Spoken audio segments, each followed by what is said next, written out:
What is going on, guys? It has been a while. Sorry for that. I had a kid and decided YouTube was not the priority at the time.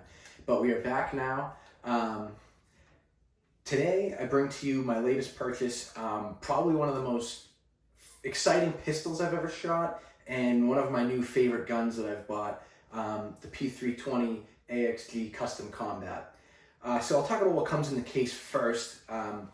SIG likes to do these custom works cases. They are lockable, which is kind of nice. Someone told me that these are actually airport rated. Didn't confirm that. Someone can confirm that if they want, but I don't ever plan on bringing this thing on a plane, so it wasn't really up my alley. It comes with three 21 round mags out of the box and a challenge coin from SIG. They like to throw those in there on their Legion guns and their custom works guns.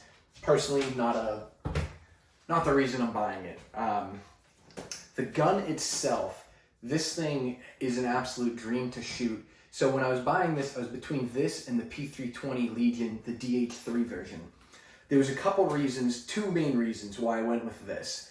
Number one, how much lighter it was. So this is the AXGs, they're all aluminum grip modules, and they're just so much lighter than the DH3s, pretty much every other Legion gun. So this was lighter with the optic, and in the suppressor, we put the Mod MX9 on there, and it was lighter with the suppressor and the optic than the DH3 was bare.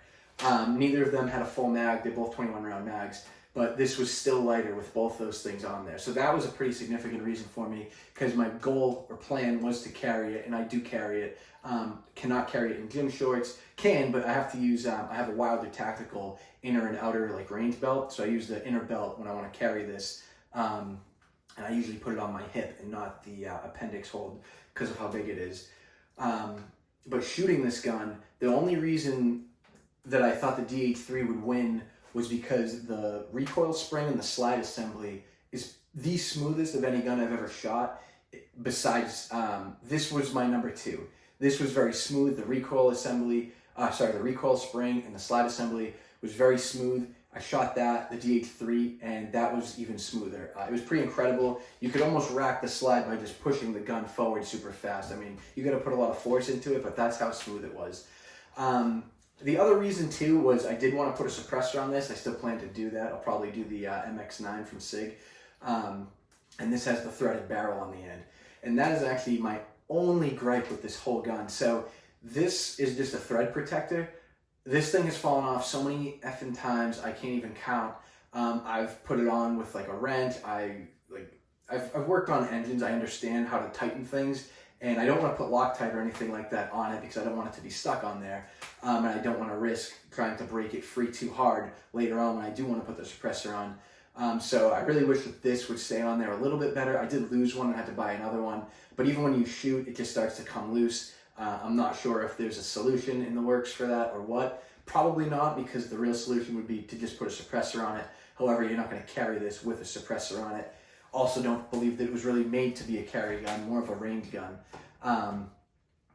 Obviously, it's cut for the Romeo 1 Pro, which I put on there. Nice optic from SIG. I'm a big fan of that. It is co-witnessed with the iron sights, so that's something that's really cool about this gun. The iron sights are risen, so you can be above your suppressor and you can use your red dot or the iron sights if your dot ends up dying. It has a flared magwell, which is really nice for nice quick reloads. The grip feels incredible on this thing. It's been an absolute dream to shoot. This thing is really fun. Ergonomically, it fits great in your hand. It feels good. It honestly doesn't even feel bad on your hip either for how big it is. When I carry this, I pretty much carry this all the time, honestly. The only reason I carry the 365 anymore is if I'm just going somewhere real quick and I don't feel like putting the belt on. But this thing has been awesome. It is a beautiful color.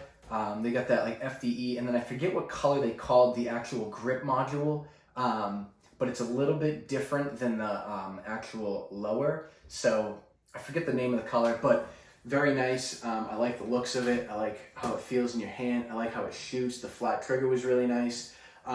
Everything about this gun has been incredible. Like I said, the only gripe I had was the thread cover, thread protector just keeps falling off. But other than that, I would highly, highly recommend the P320 AXG Custom Combat. They are the custom works guns. They're all limited runs, so it's kind of a get it while it's hot kind of deal. And like I said, I'm not disappointed in this.